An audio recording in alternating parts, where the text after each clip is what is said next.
Nous sommes le jeudi 9 décembre 2021. Bienvenue aux informations de la mi-journée. Voici les titres. Les membres du gouvernement se sont réunis pour le traditionnel Conseil des ministres ce mercredi 8 décembre 2021. Plusieurs grandes décisions ont été prises, de même que des nominations prononcées. Vous aurez les détails en début d'édition. La Fondation Malé Hosso a organisé une conférence de presse ce mercredi. L'objectif est d'exprimer le soutien de ses membres aux victimes des attaques terroristes enregistrées dans le Nord Bénin. Les détails sont à suivre. Et puis, émission spéciale sur votre chaîne de télévision E-Télé à l'occasion de la célébration de la 16e édition de la Journée nationale de lutte contre la corruption. Une émission au cours de laquelle les invités ont fait l'état des lieux de cette lutte au Bénin. Voilà pour le sommaire.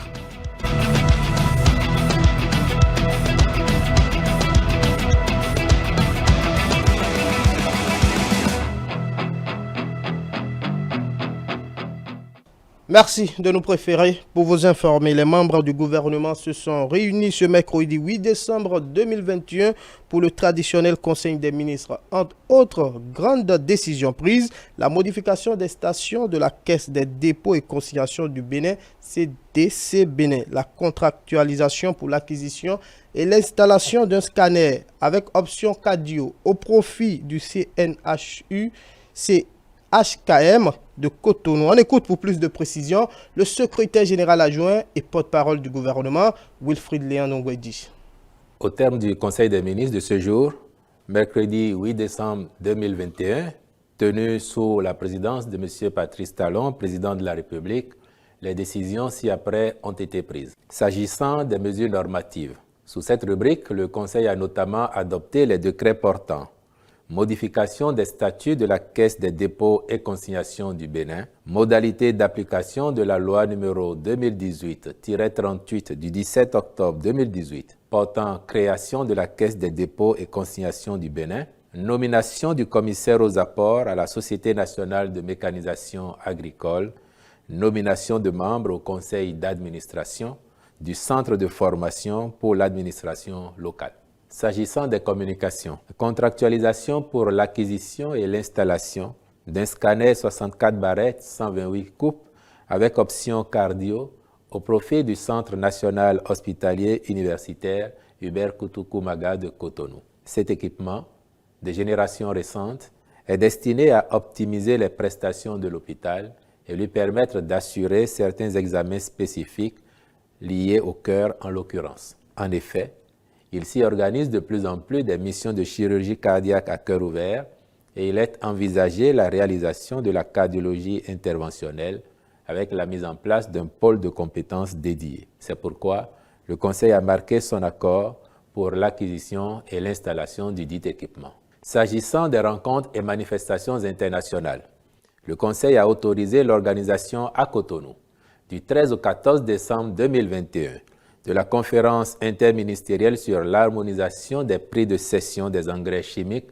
dans l'espace UMOA, du 14 au 16 décembre 2021, de la 31e session ordinaire du Conseil des ministres de la conférence interafricaine de la prévoyance sociale, ainsi que la participation du Bénin, les 16 et 17 décembre 2021, à la 51e réunion du Conseil des ministres de l'OADA à Bamako au Mali, puis à la rencontre des ministres chargés de l'égalité entre les femmes et les hommes à Paris, en France. Enfin, s'agissant des mesures individuelles, les nominations ci-après ont été prononcées.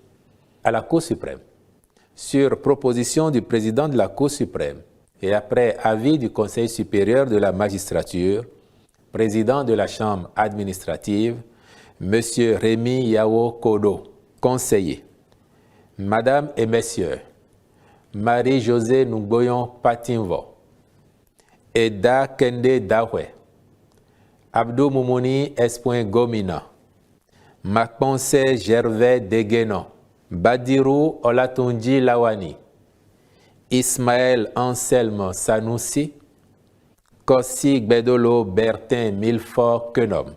Sur proposition du ministre de la Justice et de la Législation et après avis du Conseil supérieur de la magistrature, avocat général près la Cour suprême donc, M. Dassundo Pierre Ahifon. Extrait proposé par Aziz Adam Soulé. Autre élément dans ce journal. Le Bénin a célébré ce mercredi 8 décembre 2021 la 16e édition de la Journée nationale de lutte contre la corruption. Ce jeudi 9 décembre 2021, elle est célébrée au plan international. Quelle appréciation les citoyens de Cotonou font-ils des avancées de cette lutte au Bénin? Suivez les avis de quelques-uns interrogés par une équipe de la rédaction. Je vois que le gouvernement est en train de faire un effort pour lutter contre la corruption, mais nous aussi, la population, nous sommes en train de faire des efforts pour lutter contre la corruption à notre façon. Il y a beaucoup de changements. Il n'y a plus de corruption comme avant. Maintenant, avec les dispositions que le gouvernement a mis en place, la criette, etc., la corruption a beaucoup diminué. Le gouvernement même sait ce qu'il a fait pour dissuader les gens. S'il continue pas à sanctionner les gens, pas punir les gens, ça va encore considérablement contribuer à la lutte contre la corruption. Permettez-moi de saluer le président qui est là actuellement. Il est en train de faire tout le possible et je sais quand même que tant que ça, il reste encore à faire, rien n'est encore fait, dit-on. Donc je voudrais que la lutte continue parce que c'est un fléau qu'il faut bannir, qu'il faut tuer et enterrer. C'est-à-dire qu'il faut vraiment farouchement. C'est-à-dire il faut tout simplement ce que je vais dire, il faut que le corrompu et le corrupteur, il faut qu'on les poursuive. Il faut que les deux soient punis farouchement pour qu'on décourage cette affaire-là dans nos institutions. Parce que vraiment, ça ne marche pas, ça ne fait pas du bien autour de nous. Le consultant politique Agapit Napoléon Maforican a également donné son appréciation du bilan de cette lutte contre la corruption au Bénin. Pour lui, des progrès ont été enregistrés. On l'écoute. Depuis l'ère Patrice Talon, on est passé des déclarations d'intention, des commissions sans lendemain, des autorités sans pouvoir à des actions plus concrètes. Ceux qui ont lutté pour qu'il y ait des autorités régulières de marché public, ceux qui ont lutté pour qu'il y ait une cour des comptes, ceux qui ont lutté pour qu'il y ait redevabilité de manière générale, je pense que ceux-là doivent être aujourd'hui fiers de ce qui se passe dans le Bénin d'aujourd'hui, c'est-à-dire en matière de lutte contre la corruption. Il fallait vraiment cette volonté politique et elle est arrivée avec le président Talon, avec une cour spéciale, donc la criette. Et cette cour permet désormais qu'on ne tourne pas en rond quand il y a des infractions économiques ou terroristes. On les balance au niveau de cette criette qui agit en même temps. Et je pense que la création de la criette est l'avancée majeure que nous avons connue en matière de lutte contre la corruption. Parce qu'on est passé de la phase de gesticulation, de la phase d'agitation, de la phase de dénonciation, de la phase des slogans, de la phase des rhétoriques. On est passé à la phase d'action concrète. Et ça, c'est vraiment ce qu'on peut saluer aujourd'hui. Tout ne peut ne pas être parfait, on doit le dire. Il y a beaucoup de choses peut-être à corriger, peut-être. Il y a à faire aimer la criette. C'est vrai, beaucoup en ont tellement peur qu'on en médise. C'est humain, c'est normal. Mais si la criette n'avait pas existé, il fallait. Une pensée pour le feu président Guillaume Goubi de la NLC, le premier président de la NLC, parce que ce n'est pas un procureur spécial à la NLC, c'est une cour de répression des infractions économiques et du terrorisme qui aujourd'hui fait école dans l'Afrique. Je pense qu'on peut s'en réjouir et prier, souhaiter que la lutte contre la corruption se renforce pour que dans les années à venir, on n'en parle même plus parce que c'est inclus dans la tête de chacun que le bien public doit être respecté, que le service public doit être rendu selon les règles de l'art et que la vie communautaire doit être empreinte de l'éthique et de la morale nécessaire. On reste dans le même registre pour dire que l'état des lieux en matière de lutte contre la corruption a fait objet de débat sur l'émission spéciale réalisée sur votre chaîne de télévision hier mercredi 8 décembre. Les invités de Romia Dunwi ont énuméré les avancées remarquées. Mathieu Bocor. La question de la corruption reste une préoccupation majeure pour tous les États. Elle constitue une menace sérieuse pour l'économie, le bien-être social et la démocratie, a d'entrée affirmé Jean-Baptiste Elias. Ce sujet devient une préoccupation pour le monde entier à travers les chefs d'État et de gouvernement qui ont pris la mesure de cette situation.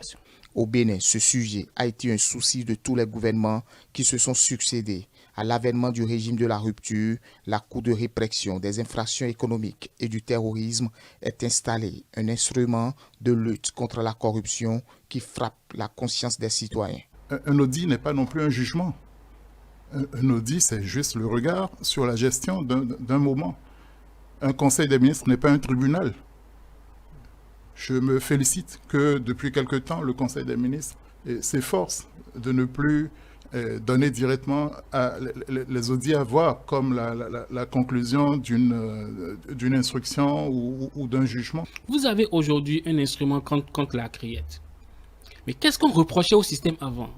On reprochait le fait qu'il n'y a pas une célérité dans le traitement des dossiers, des dénonciations. Un citoyen se bat et sort un cas. Le cas rentre dans une procédure judiciaire et prend tout le temps et après disparaît. Alors quand vous avez un instrument qui en temps record peut se consacrer à ça, c'est un progrès. Nonobstant les efforts fournis aussi bien par les pouvoirs publics, la lutte contre la corruption doit être collective, ajoutent les invités de Romuald Honwi. Donc c'est une demande permanente de correction, c'est-à-dire d'engagement des uns et des autres, et encore plus de ceux qui sont nos responsables, ceux qui ont une certaine responsabilité doivent s'engager résolument, très nettement, sans embâche. La responsabilité de la lutte contre la corruption incombe à nous tous. Dans le pays, d'abord le chef de l'État, à travers une prise de conscience et surtout une volonté politique.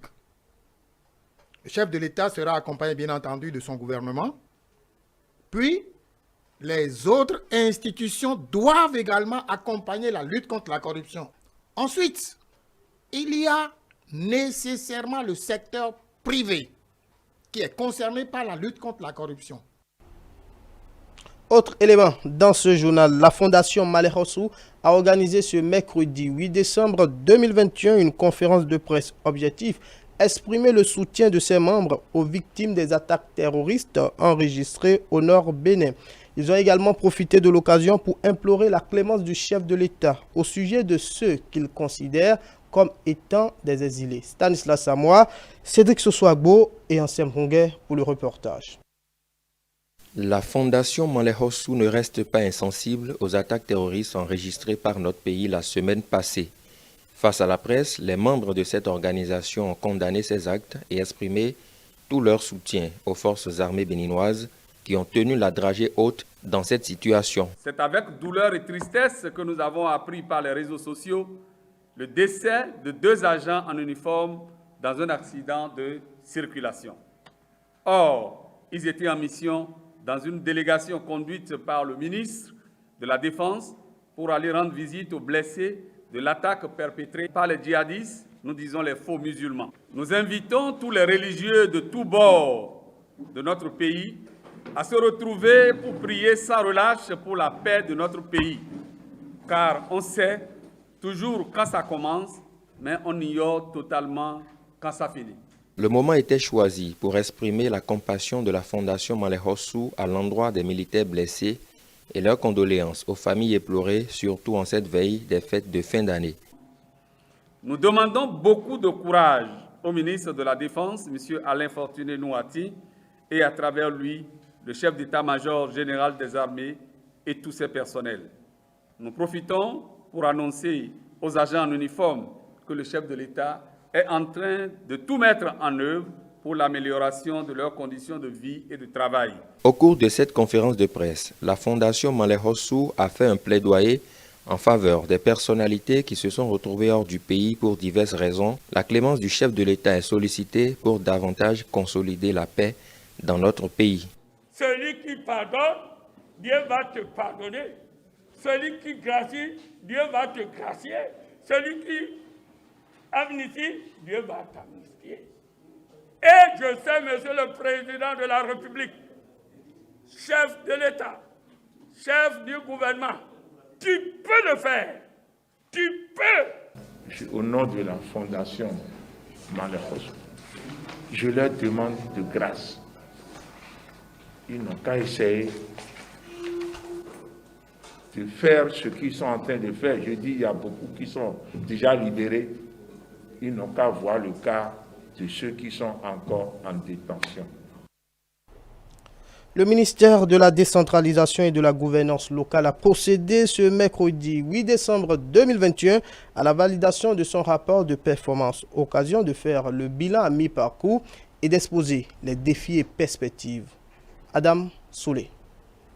Pour mener à bien la mission qui lui est assignée, le ministère de la décentralisation et de la gouvernance locale s'est résolument engagé dans la réforme budgétaire avec en toile de fond la gestion axée sur les résultats. Évaluer et valider les performances enregistrées dans leur secteur au cours de l'année 2020, c'est ce qui réunit ici les différents cadres du ministère de la décentralisation et de la gouvernance locale et les préfets de département. Au 31 décembre 2020, le taux d'exécution physique du budget est estimé à 81,12% contre 70,60% en 2019. Au plan financier, sur une dotation de 42 milliards 617 749 000 hors dépenses du personnel, le ministère a pu engager 41 967 458, soit 105,51% et ordonnancer 44 778 721 728, soit 105,07%. Ces performances physiques et financières sont une preuve de la dynamique affichée par les responsables de programme qui, pour l'un, a dépassé la prévision initiale et les autres ont affiché une performance au-dessus de 95% base engagement. Conformément à la réforme des finances publiques intervenue depuis l'adoption de la nouvelle loi en 2016, les domaines d'action de l'État subdivisés au ministère sectoriel, notamment au ministère de la décentralisation et de la gouvernance locale,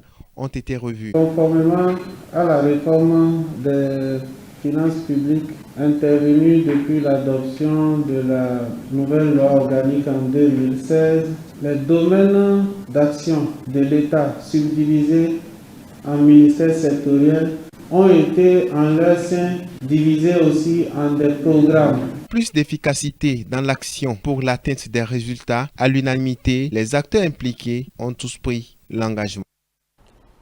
Un dernier élément pour mettre fin à ce journal de la mi-journée. L'ambassadeur de la Chine près le Bénin a tenu ce mardi 7 décembre 2021 une causerie débat avec les journalistes, notamment ceux du réseau média pour la coopération sino-béninoise. C'était dans les locaux de l'ambassade de la Chine. Le thème retenu pour cette deuxième édition des échanges les mardis de la Chine est les retombées de la 8e conférence ministérielle du Forum sur la coopération sino-africaine. Le récit de Diane Christelle Onioudje et de Prudence Koussoron. Un bref résumé sur le déplacé de Dakar en faveur des pays africains. Ma question me serait de savoir ou d'identifier très précisément le leitmotiv ou la philosophie qui sous-tend justement ce forum initié par la Chine et qui va à l'encontre des pays africains. Après avoir planté le décor, le président du réseau média pour la coopération sino-béninoise a introduit l'ambassadeur de la Chine près le Bénin.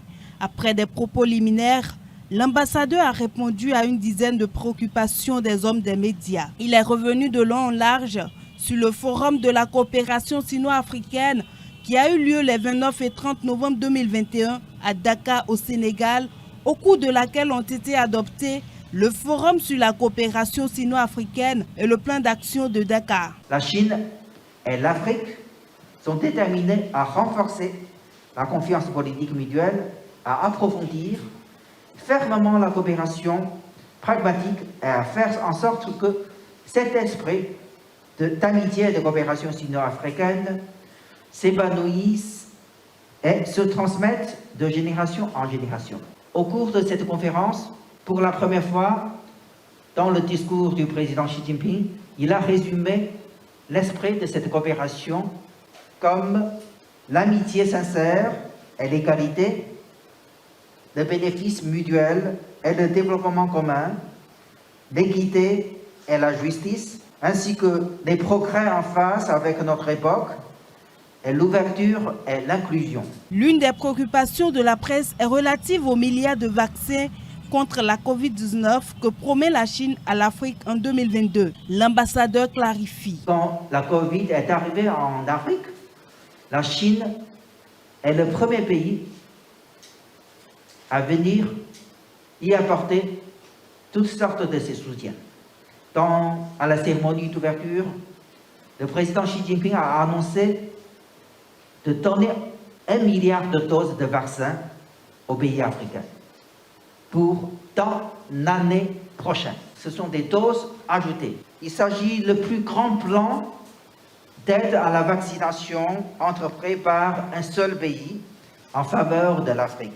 C'est pour aider l'Union africaine à atteindre son objectif de faire vacciner en 2022 60 personnes. Au terme de cette causerie débat, l'ambassadeur a annoncé les couleurs de la fête de Noël en offrant des cadeaux aux participants, entre autres un poste téléviseur 49 pouces, des micro-ondes, des téléphones portables, un vélo VTT, des sacs, des ballons, des disques durs, un ordinateur dont des portatifs et une tablette.